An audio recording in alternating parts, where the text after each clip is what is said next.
벌써 또는 아직도 인지는 모르겠습니다만 우리 라하 고향, 라이터스 고향이 창립된 지 4주년이 되었습니다. 내도를 맞이하는 그런 날입니다. 이 세상에는 굉장히 많은 교파들이 있고 또 교회들이 있습니다. 한국에 보면 상가들마다 교회들이 많죠. 지금 저희가 이 건물을 사용하고 있는데 이 건물에도 교회가 저희 교회 포함해서 2교회 아니겠습니까? 그 전에 우리가 함께 했던 공유교회는 9개 교회가 같은 장소에서 예배를 드리고 있지 않습니까? 한 장소인데 9개의 교회가 있으니 얼마나 많아요. 근데 그 주변에도 보면 교회들이 참 많습니다. 아마 우리 교회 이 주변을 봐도 교회들이 많이 있는 것을 보게 됩니다. 그래서 어떤 사람들은 이렇게 많은 교회들이 다방과 같다 이렇게 말하기도 해요. 다방, 커피숍이 그만큼 많다고 하는데 그 정도로 교회가 많다 이런 얘기를 하기도 합니다. 밤에 고층 아파트에서 이렇게 내려다보면 이제 빨간 십자가들이 여기저기 눈에 띄는 것을 보게 되죠. 저희는 신도시에 있음에도 불구하고 이렇게 차를 타고 운전하다 보면 곳곳에 교회가 있다라는 것을 보게 되게 됩니다.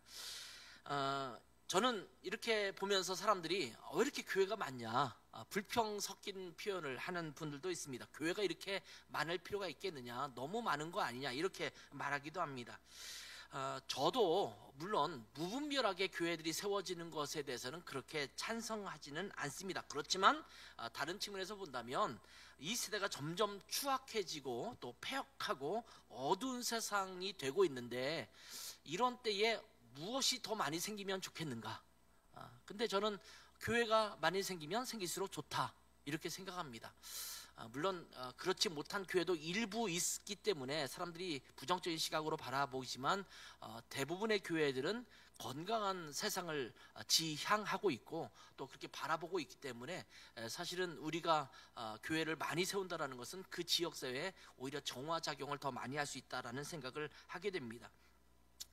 예전에는 얼마나 많은 그 퇴폐업소들이 많았는지 몰라요. 요즘은 좀 없어지는 추세인 것 같긴 합니다만 여전히 세상에는 퇴폐업소들 또는 사람들이 별로 가면 좋지 않은 그런 집들이 많지 않습니까? 술집보다 사실은 교회가 더 많이 생기는 게 저는 좋다고 생각하고 쓸데없이 시간을 보내게 하는 그런 장소보다는 교회가 더 많이 생겨난다는 것은 어떤 의미에서 볼 때는 나쁜 것이 아니라는 생각을 하게 됩니다. 문제는 교회가 많이 생겨나긴 하는데 교회다운 교회가 별로 없다라는 것이 문제입니다. 교회는 많은데 갈만한 교회가 없다라는 것이 또 문제이기도 합니다. 누군가 저에게 어느 지역으로 가는데 어떤 교회를 추천하시겠습니까? 라고 물을 때에 기꺼이 이 교회 너무 좋으니까 이 교회를 가십시오라고 말할 교회가 그렇게 많지 않다라는 것이 문제죠. 물론 그런 지역에 교회가 없어서 또 그런 교회가 없어서가 아니라 제가 몰라서 다른 교회는 모르니까 추천을 못하는 거예요. 그 교회가 어떤 교회인지를 모르니까 그 교회를 가야 된다 말아야 된다라고 말하기 어려운 부분이 있고 눈에 띄게 거기에 이런 교회 건강교회가 있습니다라고 말하기가 쉽지 않다라는 것이 문제입니다. 세상에서 교회 역할을 제대로 감당하는 교회가 그렇게 많지 않다라는 것이 문제라면 문제일 것 같습니다. 수많은 교회들이 많은데 이 교회들이 하나님의 생명력을 가지고 그 사명을 전부 잘 행하고 있다면 서로가 순수하게 하나님께서 각 교회에게 부어주신 그 사명과 비전을 제대로 감당한다면 이 세상이 얼마나 바뀌었을까요? 교회가 이렇게 많은데 또 기독교인이 그렇게 많은데 정말 세상이 바뀌지 못한다라는데 좀 문제가 있지 않겠습니까? 예전 초창기에는 일제 강점기 때라든지 이때도 그렇고 그리스도인들이 지금보다 훨씬 더 적었음에도 불구하고 세상을 바꾸는 역할들을 그들이 했었거든요. 근데 지금은 오히려 더 많은 그리스도인들 또 더 많은 교회들이 있음에도 불구하고 세상을 바꾸기는커녕 오히려 세상과 이렇게 벗대어 가는 것처럼 느껴지는 그런 교회들이 있는 것이 좀 안타까운 현실이겠다라는 생각이 듭니다. 저는 그런데 우리 라이트하우스 고향이 교회다운 교회가 된다면 이 세상에서 필요로 하는 하나님의 교회가 된다면 또 이 세상에서 하나님께서 부여해 주신 그 사명과 비전을 잘 이루어가는 그런 교회로 세워져 간다면 교회는 그렇게 계속해서 세워져 가야 된다라는 생각을 하게 됩니다. 이 땅에는 굉장히 많은 교회들이 있지만 다른 교회가 이렇다 저렇다라고 말하는 것은 별로 의미가 없는 것 같습니다. 중요한 것은 우리 교회가 이 타락한 시대에 어떤 교회로 서야 할 것인가에 집중해야 될 것 같습니다. 우리 교회는 어떤 교회를 지향하고 있는가, 어떤 교회를 향해서 나아가야 되는지를 한번 살펴보기를 원합니다. 오늘 본문에 보면 두 집이 등장하고 있습니다. 한 집은 반석 위에 세운 집이고 한 집은 모래 위에 세운 집입니다. 이 두 집은 누가 보더라도 차이가 있다라고 느낄 수 있습니다. 왜냐하면 여기에 그렇게 기록하고 있기 때문입니다. 반석 위에 세운 집, 그 다음에 모래 위에 세운 집, 두 집을 이야기하고 있거든요. 그러니까 우리가 이 성경 본문을 봤을 때는 이 집은 차이가 있다라고 느낄 수 있을 겁니다. 요즘 그런 표현을 많이 쓰죠. 순살 아파트. 저도 처음엔 순살 아파트가 뭔가 했더니 중간에 이렇게 철근이라든지 이런 걸 빼놓고 그냥 콘크리트만 채워가지고 무슨 문제가 생기면 금방 무너질 수밖에 없는 그런 아파트를 지었다. 제가 살고 있는 도시에, 신도시에 그런 아파트가 세워졌다라는 얘기가 있었잖아요. 그리고 일부가 또 무너지는 일도 있었습니다. 근데 그렇게 누가 봐도 여기는 철근을 뺐습니다, 여기는 철근이 있습니다, 어느 집을 선택할까요? 라고 말하면 누구나 철근이 안 들어간 집보다는 철근이 들어간 집, 제대로 들어간 집을 선택하는 것이 당연하겠죠.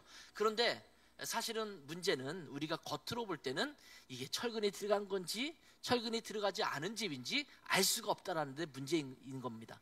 이 두 집도 마찬가지죠.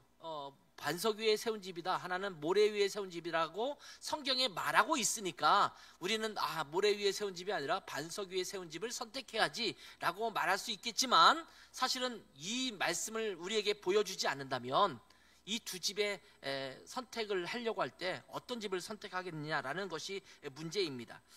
자, 모든 사람들이 집을 튼튼하게 지어가기를 원합니다. 자기가 그 집에 살려고 작정을 한 사람이라고 한다면 그 집을 아무렇게나 부실하게 짓는 사람은 없을 것입니다. 이걸 빨리 많이 만들어서 빨리 누구에게 팔아서 상업적인 이득을 남겨야겠다라고 하는 사람이라고 하면 또 모를까, 이 집을 내가 잘 지어서 내가 여기에 살겠다라고 마음을 먹는 사람들은 아마 그렇게 대충 짓는 사람은 없을 것입니다. 든든한 집을 세워갈 마음을 갖게 될 것입니다. 그런데 귀찮아서 또는 뭐 경비가 좀 부족해서 좀 든든하지 못하게 그렇게 세워지는 경우도 있을 수 있겠습니다만, 그렇게 집을 지어서는 안 된다라는 거죠. 우리나라는 비교적 지진이 별로 나지 않는 지역에 속합니다. 그럼에도 불구하고 요즘 곳곳에서 지진의 소식이 들려오고 있지 않습니까? 근데 예를 들면 그 샌프란시스코 또는 그 로스앤젤레스 이쪽 캘리포니아 지역이나 아니면 이쪽 그 일본이라든지 이런 지진이 많이 나는 지역은 집을 아무렇게나 지어서는 안 됩니다. 굉장히 든든하게 짓든지 아니면 차라리 무너질 때 무너져도 큰 피해가 없을 정도의 집을 짓는 경우 많거든요. 제가 미국도 이렇게 여행을 하다 보면 동부 지역에 가면 콘크리트로 해서 든든하게 짓는데, 이 캘리포니아 지역이나 이쪽을 갈 때 보면 집들이 좀 허술하게 보여요. 겉보기에는 굉장히 예쁜데 나무로 짓고 뭐 이렇게 이런 집이 튼튼한 집인가 이렇게 느낄 정도로 이렇게 집을 짓는 경우가 많습니다. 특별히 그 가정집을 지을 때는 그렇게 짓는 집들이 참 많았어요. 그래서 제가 물어봤어요. 이쁘긴 한데 튼튼해 보이지 않다 이렇게 말했더니 그분들이 저에게 하신 말씀이 이것이었습니다. 지진 때문에 그래요. 이런 말씀하시더라고요. 지진이 나면 나무 집이 훨씬 더 오히려 안전하다고 생각하더라고요. 콘크리트가 무너지는 것보다 지진 할 때는 이 나무로 짓는 집이 무너져도 좀 피해가 적다라는 거예요. 인명 피해도 적고 그럴 수 있다라는 이야기를 듣고 끄떡끄떡 거렸던 그 기억이 납니다. 아무튼 집을 지을 때 내진 설계라고 말하죠. 흔들려도 문제가 없는 집, 그런 집을 짓는 것을 대부분 원하실 것입니다. 그런데 그런 것처럼 교회를 개척하고 교회를 세워가는 데 있어서 누구나 교회다운 교회를 꿈꾸죠.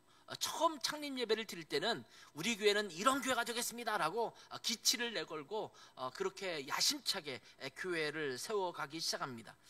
그렇지만 모든 교회가 교회다운 교회로 세워져 가는 것은 아니라는 생각을 하게 되었습니다.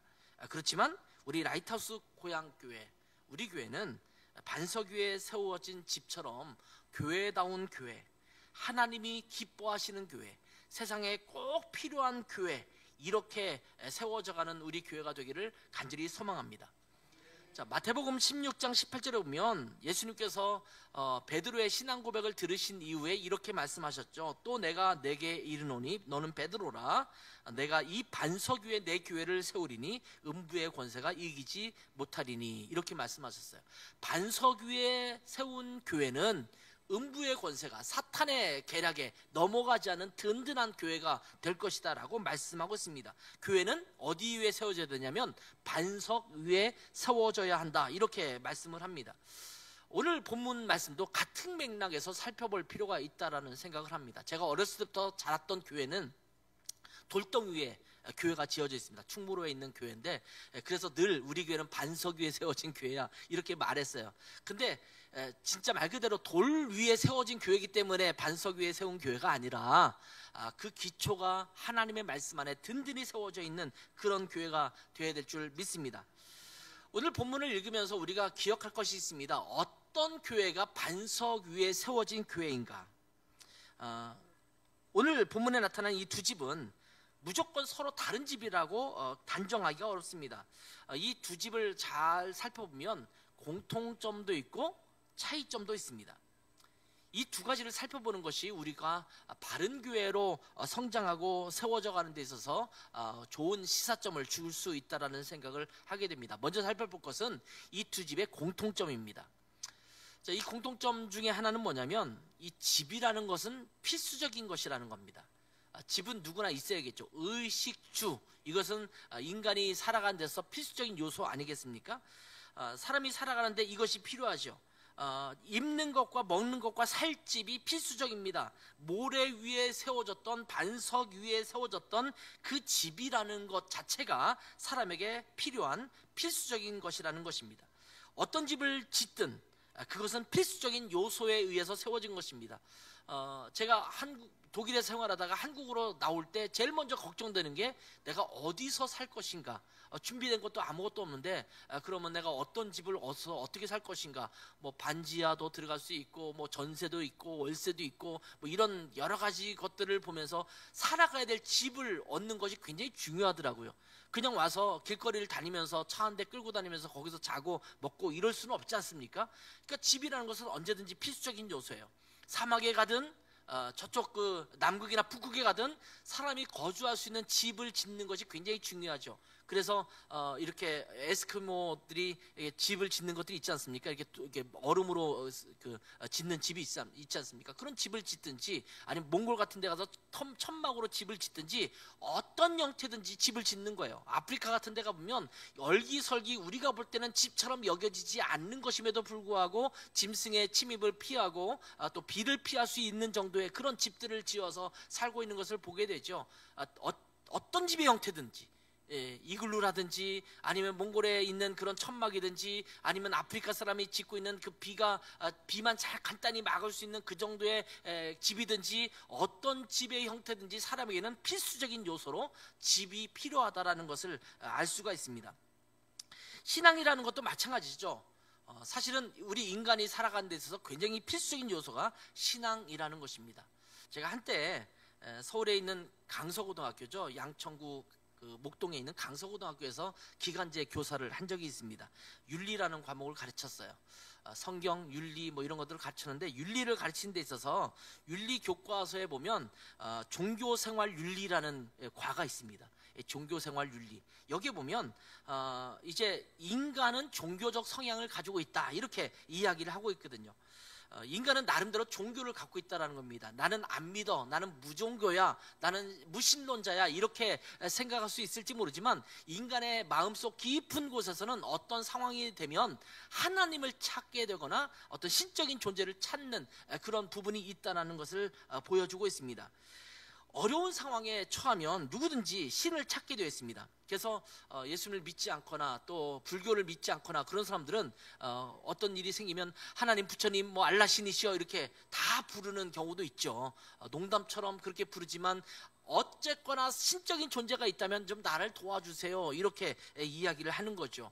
제가 예전에 신학교 다닐 때는 학교에서 병원 전도 프로그램이 있었어요. 그래서 한 학기 동안은 병원 근처에 있는 병원에 가서 전도를 하는데, 제가 캠퍼스도 가보고 가가오 그 집을 찾아내면서 축호 전도도 해보고 여러 전도를 해봤는데, 가장 좀 복음 전하기가 쉬웠던 데라고 생각되는 곳이 병원입니다.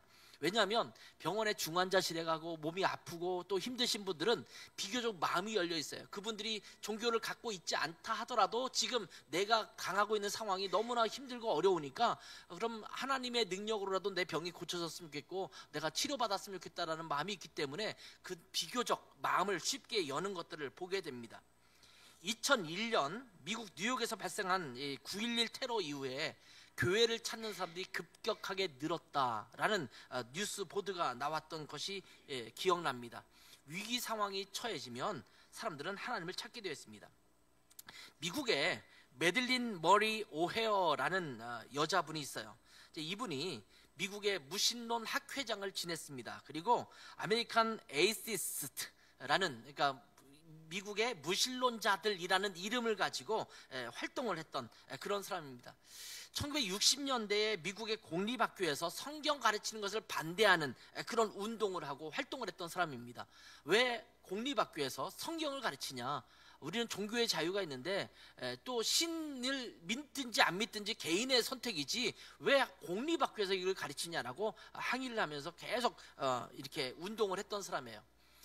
근데 결국 이 사람의 운동 때문에 이 미국의 재판정에서 이 미국의 공립학교에서는 더 이상 성경을 가르치지 말라라는 판결이 내려졌습니다. 이런 판결이 내려지는 것이 미국 사람들에게 굉장히 그 관심사였기 때문에 텔레비전에서 생중계를 했습니다. 재판하는 결과, 그날 하는 것을 생중계를 했는데 판결을 했어요. 미국의 공립학교에서는 더 이상 성경을 가르치지 않도록 한다. 땅 했어요. 그 순간 이 무신론 학회장인 이 오헤어 여사를 딱 비췄단 말이에요, 카메라가. 근데 이 사람이 뭐라고 했냐면 오 마이 갓, 너무 좋아서 오 마이 갓 한 거예요.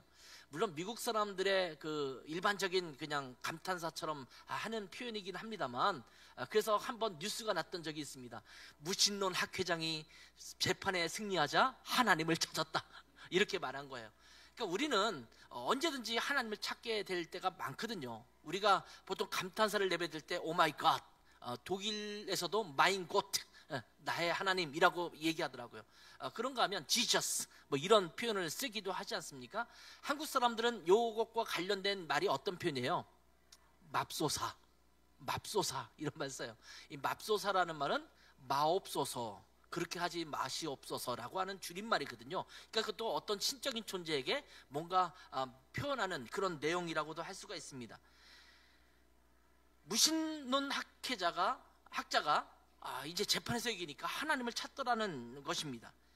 그 아들이 있는데 윌리엄 머레이예요. 이 사람은 나중에 무신론을 버리고 목사님이 됐습니다. 침례교 목사님이 돼서 이제 사역을 했어요. 근데 이 오헤어 여사라고 하는 분은 같은 조직의 사람들에게, 돈을 노린 그 사람들에게 살해가 되는 그런 것으로 최후를 맞이했습니다.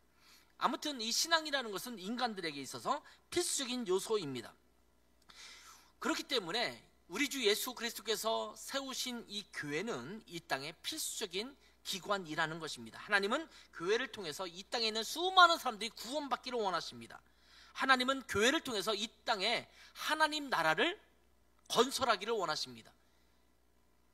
이 땅에 있는 수많은 사람이 하나님을 찾고 또 영적인 것을 찾을 때마다 교회라는 통로를 통해서, 그 길을 통해서 하나님을 접속하고 하나님을 만나게 하는 기구로 이 땅에 교회를 만들었다라는 것입니다.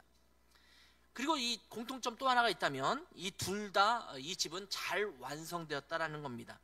자, 오늘 본문을 보면 이 집을 다 지었다라고 나오고 있거든요.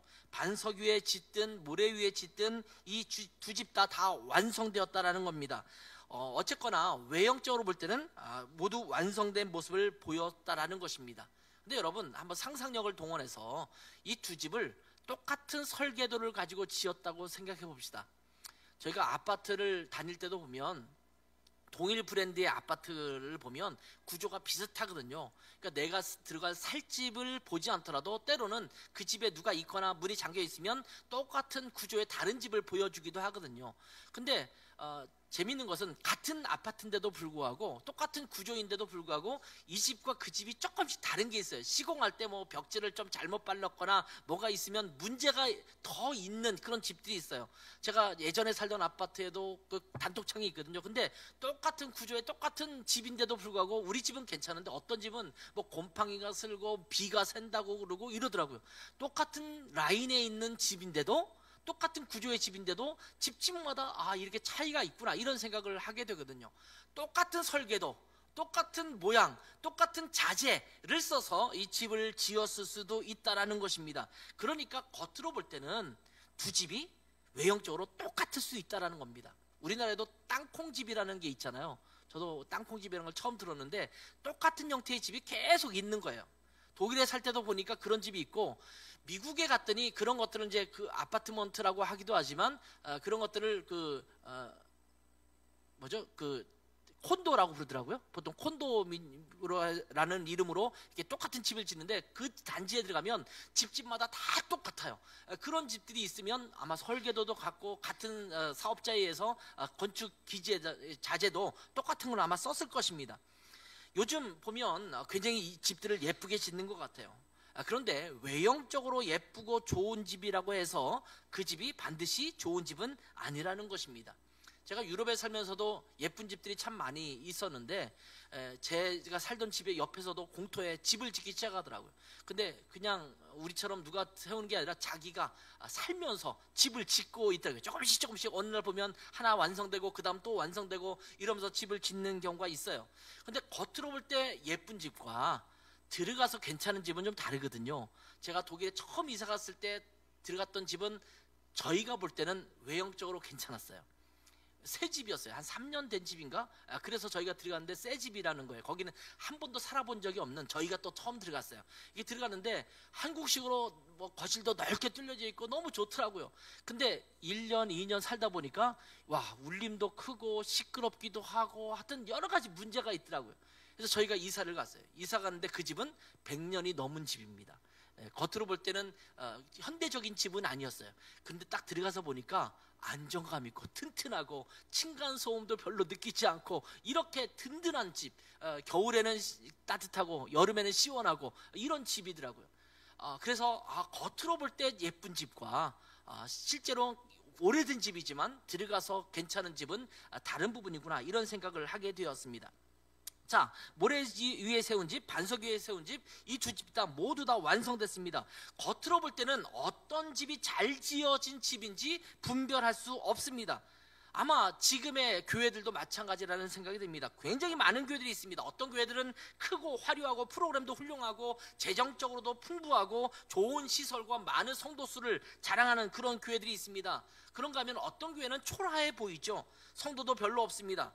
요즘은 우리처럼 주일이나 또 모임이 있을 때만 예배당을 빌려서 사용하는 교회들도 점차 늘고 있는 추세거든요. 그런 교회 보면 보잘것 없어 보이는 것처럼 느껴질 수도 있습니다. 인적 자원이 부족하기 때문에 다양한 프로그램도 하지 못하고 여러 가지 부족한 부분들이 참 많은 그런 교회들도 있습니다. 그렇지만 어쨌든 모든 교회는 교회로서 세워져 있습니다. 외형적으로는 나름대로 교회의 기능을 감당하고 있습니다. 그러나 겉으로 보는 것만으로 어느 교회가 하나님이 기뻐하시는 교회인가를 우리가 구별하기가 어렵다라는 것입니다.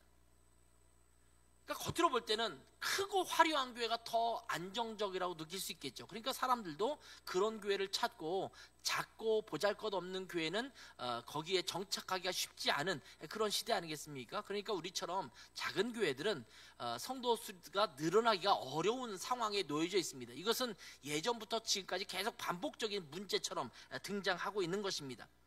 그리스도인들도 마찬가지입니다.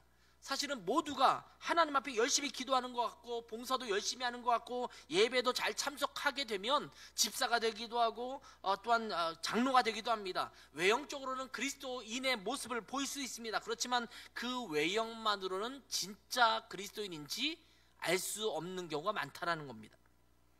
여러분, 종교적 의식이나 습관이 그리스도인을 만드는 것이 아닙니다. 교회도 마찬가지입니다. 교회다운 외형이 교회를 만드는 것이 아닙니다.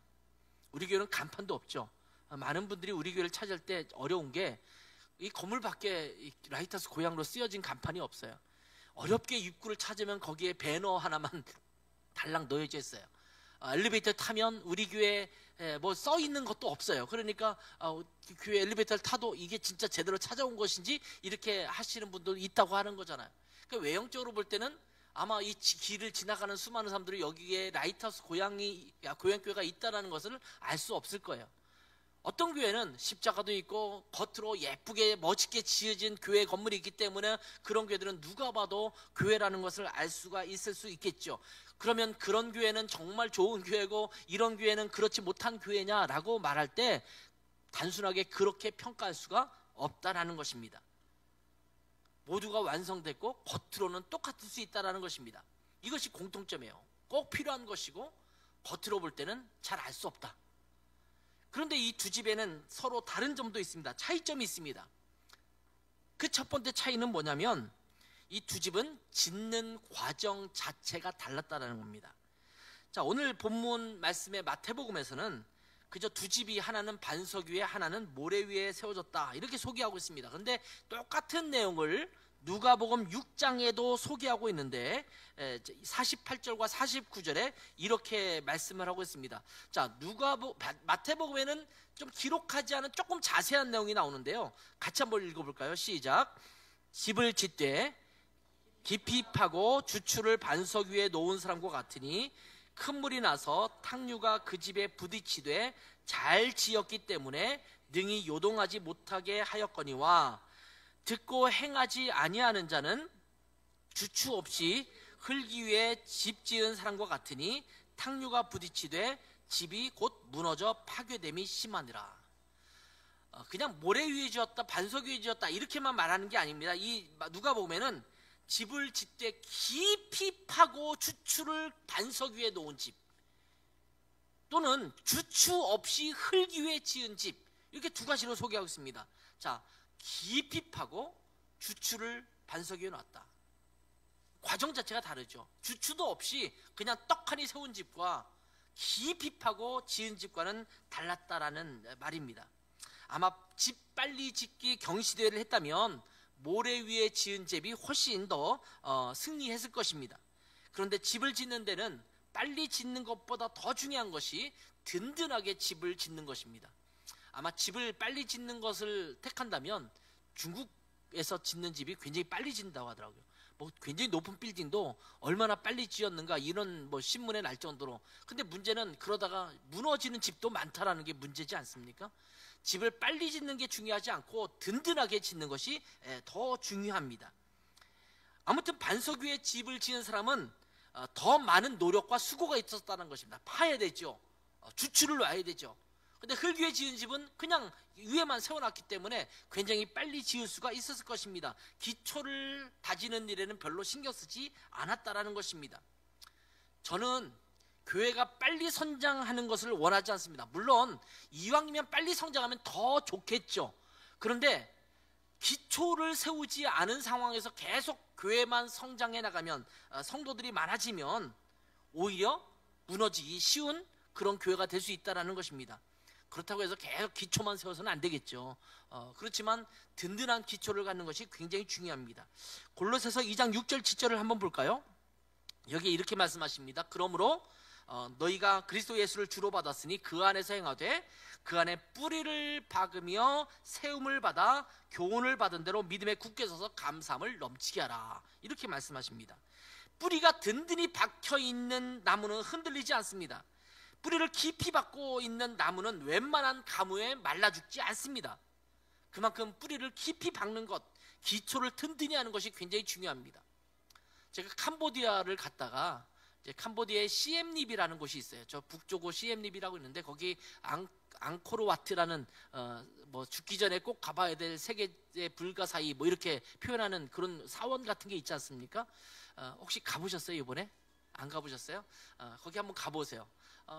뭐 사원이 정말 사원 자체도 멋있는데 가서 굉장히 또 충격받았던 것 중에 하나는 그게 굉장히 오래된 건물 아닙니까? 그런데 이 돌로 지은 건물들이고 벽이고 그런데 그 돌에 나무가 뿌리를 박고 있어요. 그래서 그 바위에 틈을 헤집고 뿌리가 막 굵직한 뿌리가 막 이렇게 붙어있는 얼기설기 있는 그런 것들을 보게 되는데 굉장히 장관입니다. 놀랬어요. 깜짝 놀랐어요. 어떻게 바위를 뚫고 이 나무가 거기에 틈새를 내가지고 거기에 박혀있지? 이런 생각을 하게 됩니다. 아마 아무리 거센 풍랑이 와도 절대 그는 빠지지 않을 것 같은 거예요. 깊이 뿌리를 그냥 들이받아가지고 아마 그 나무는 뽑히지 않을 것 같은 느낌을 갖게 합니다. 중요한 것은 깊이 파는 것이 중요합니다. 그래서 이 과정 속에 깊이 파고 기초를 든든하게 세우는 것, 이것이 그 무엇보다도 중요한 것입니다. 교회를 세웠는데 순식간에 수백 명 몰려들고 그러면서 예배를 잘 드리고 있지만, 그리고 그 사람들이 훈련되지 않고 잘 도움을 받지 못한다면 아마 기초가 튼튼하지 못한 교회가 되겠죠. 그렇게 여러 가지 프로그램을 하면서 교회는 운영될 수 있지만 문제가 생기면 아마 거기 있는 사람들은 뿔뿔이 흩어지는 상황이 될 수도 있을 것입니다. 그렇기 때문에 기초를 든든히 세운 집은 역경에 강합니다. 이 다른 점 중에 하나가 뭐냐면 역경에 어떻게 반응할 수 있느냐라는 것이거든요. 자, 결정적으로 제대로 된 집과 또한 대충 지어진 집은 역경이 올 때 알 수가 있습니다. 비가 엄청 오는 장마나 태풍이 몰아치거나 또는 강추위가 오거나 아니면 무더위가 오면 좋은 집인지 나쁜 집인지를 금방 알 수가 있습니다.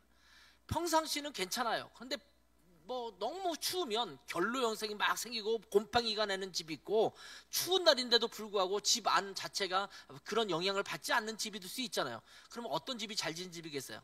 이 잘 설계한 방수라든지 이런 것도 잘 설계한 그런 집이 좋은 집 아니겠습니까? 마찬가지로 우리 그리스도인들도 그 어려움 속에 더 찬란히 드러나는 것을 볼 수가 있습니다. 참된 교회인지 아닌지도 그 교회에 역경이 찾아오면 알 수가 있습니다. 든든하게 세워진 교회 공동체는 어려움이 닥쳐오면 서로 기도하고 서로를 위로하고 격려하면서 더욱더 견고해지고 든든해집니다. 저도 목회를 하면서 교회에 어려움을 겪었던 적들도 있거든요. 근데 제가 목회하던 교회는 좋은 교회였던 것 같아요. 더욱더 견고해지고 더욱더 결속력이 강해지고 더욱더 온전하게 세워지는, 오히려 더 좋은 방향으로 이렇게 바뀌어지는 그런 것들을 경험했었거든요. 마치 비 온 뒤에 땅이 굳어지듯이 차라리 그런 어려움과 역경이 있었던 것이 우리 교회로는 너무 좋았다, 이런 고백을 할 정도로 그런 시기를 지난 적도 있거든요. 그런데 제대로 되지 못한 교회는 어려움이 찾아오면 서로 비난하고 나뉘어져서 교회가 또 두 갈래, 세 갈래로 서로 갈라져 버리는 것을 보게 됩니다. 평안할 때는, 모든 것이 안정적일 때는 그 진가를 알 수가 없습니다. 다 같아 보입니다. 다 훌륭하게 보일 수 있습니다. 그런데 진짜 가치는 어려움과 고통, 위기가 찾아올 때 알 수 있습니다. 이건 개인의 신앙도 마찬가지입니다. 그냥 좋을 때는 좋아요. 근데 정말 어려움과 고통과 아픔이 찾아오면 견딜 수 없는 그 극한 어려움 속에서 든든한 믿음을 갖고 있는 사람들은 거기서 승리하거든요. 요즘 저희가 시편 119편을 묵상하고 있지 않습니까? 근데 이 앞부분을 저희가 쭉 중간이 가까워질 정도로 지금 묵상하고 있는데, 그 말씀 속에 보면 내가 어렵고 누군가 비방하고 내가 고통 속에서 절망을 하는데 하나님의 말씀이 위로가 되고 그것이 소망이 되고 오히려 그래서 승리를 얻어낸다, 이런 고백을 하고 있지 않습니까? 그것이 진짜 신앙인입니다. 교회도 마찬가지입니다. 든든하게 잘 세워진 교회는 어려움이 찾아왔다고 해서 금방 흩어져 버리지 않습니다.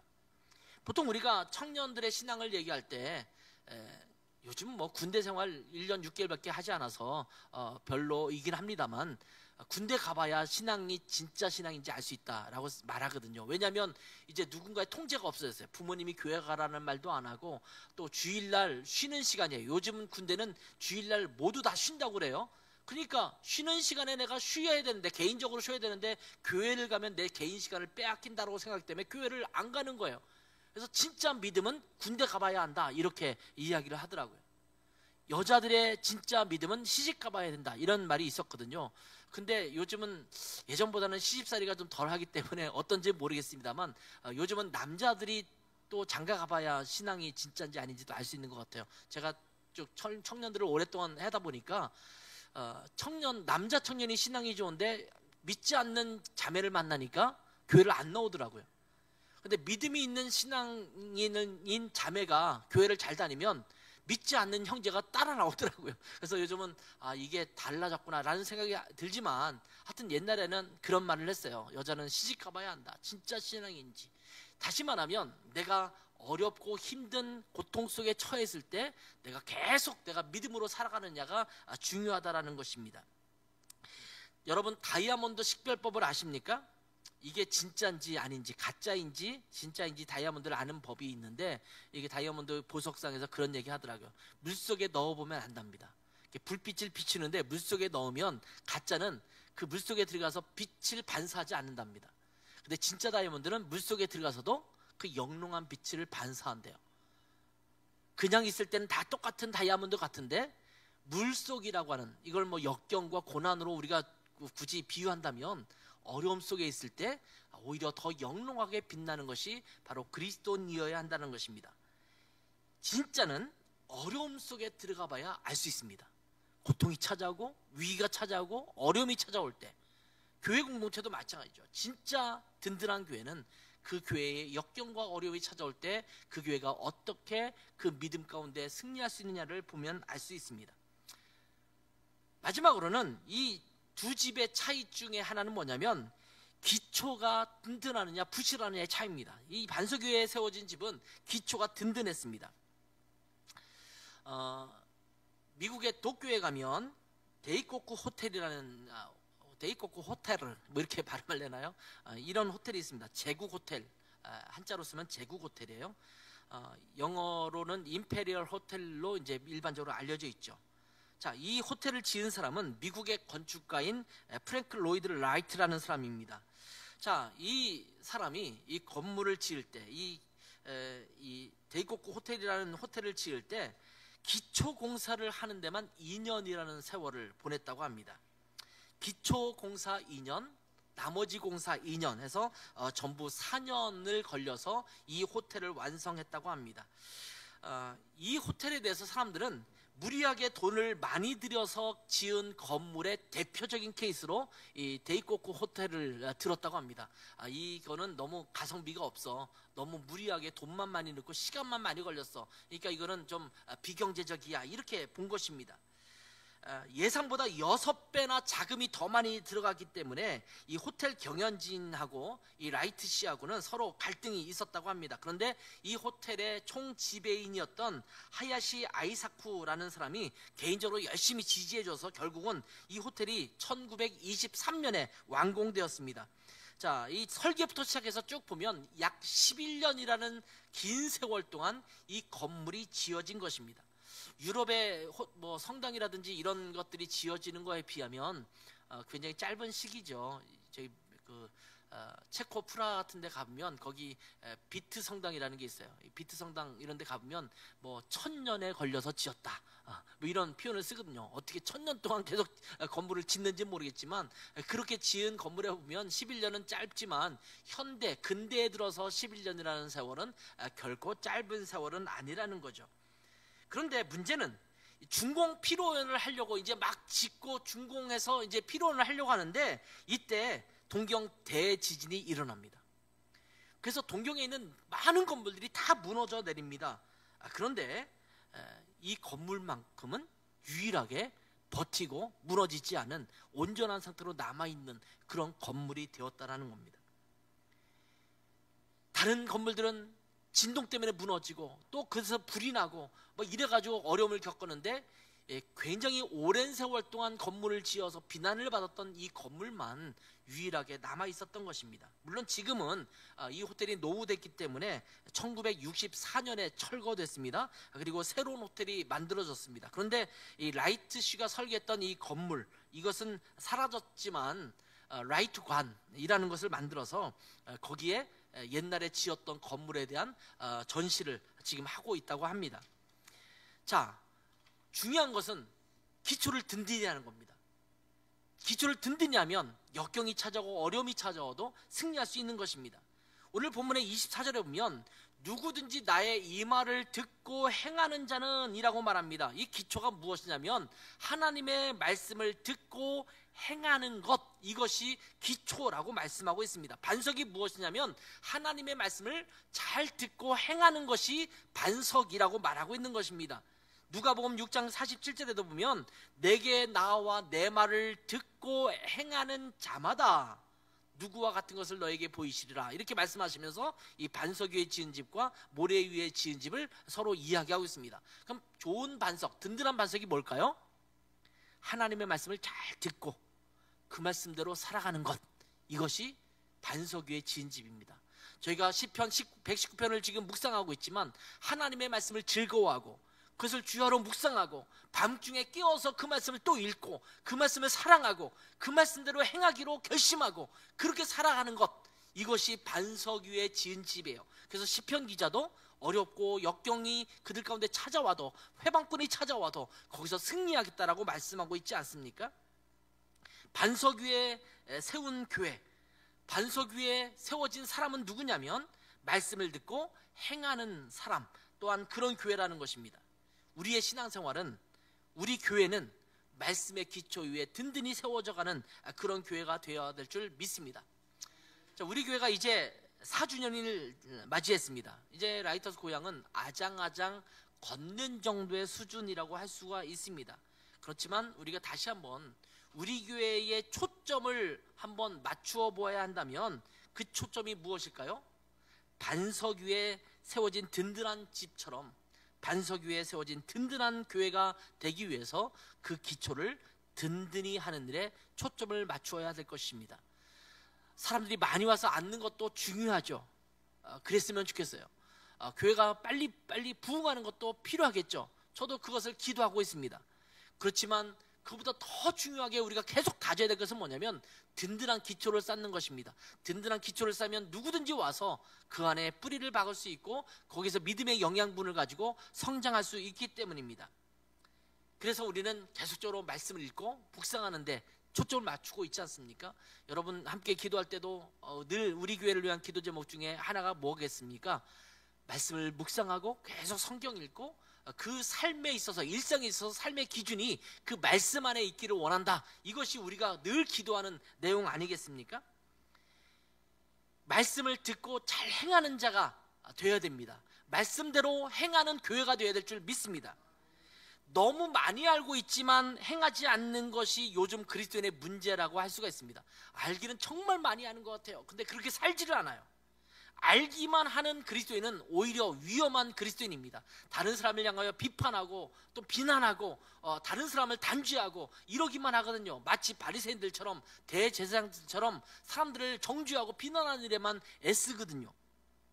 비전, 사명 이런 것들을 읊어대면서 그 비전과 사명과는 관계없이 교회가 이끌어져 간다면 문제가 있습니다. 그렇기 때문에 그 사명과 비전에 충실한 교회가 되어야 될 줄 믿습니다. 그래서 깊이 파고 주추를 놓는, 그 기초를 놓는 일에 게을리하지 않았으면 좋겠어요. 저는 올해도 우리 교회가 좀 주초를 좀 든든히 세워나가는 교회가 됐으면 좋겠어요. 그리고 바라건대 이제 그 기초를 든든히 세워서 그 위에 내년에 5주년을 맞이할 때는 여기에 하나씩 교회가 그럴듯하게 세워져가는 놀라운 축복과 은혜를 맛볼 수 있는 우리 교회 공동체가 되기를 주님의 이름으로 축원합니다. 기도하겠습니다. 하나님 아버지, 지난 4주년 동안 저희 교회와 함께 하셔서 참으로 감사합니다. 늘 교회를 돌보시고 이끄셔서 하나님, 우리가 하나님의 믿음 안에서 서로 교제하고 서로 한 공동체를 아름답게 세워져 갈 수 있는 은혜를 주셔서 참으로 감사합니다. 하나님, 이제 우리 그 기초를 하나님 안에 살아가는, 또 하나님의 말씀 안에 살아가고 또 말씀을 듣고 말씀을 묵상하고 그 말씀대로 준행하며 살아가는 그 삶의 기초를 더욱더 우리가 든든히 세워가는 교회가 되게 도와주셔서 세상을 향하여 우리 교회가 하나님의 사명을 또한 잘 감당하는 교회가 되게 하시고 하나님의 말씀에 순종하며 세상을 향하여 그 사역을 감당하는 교회가 되게 하시고 우리 교회 공동체에 속한 모든 지체들이 그렇게 기초가 든든히 세워져서 하나님 앞에 영광을 돌릴 수 있는 각 성도 한 사람 한 사람 될 수 있도록 축복해 주시옵소서. 그래서 뿌리를 깊이 내려서 든든한 기초 위에 우리 교회가 이제 믿음 안에서 골조를 세우고 더 아름다운 모습도 주님께서 기뻐하시는 그런 외형적인 모습도 갖춰갈 수 있는 교회로 성장할 수 있도록 하나님께서 은혜 주시기를 원합니다. 그래서 내년 2026년에는 5주년을 맞이하면서 하나님 앞에 아름답게 보일 수 있는 축복의 교회가 될 수 있도록 함께해 주시옵소서. 감사하며 예수님의 이름으로 기도했습니다. 아멘.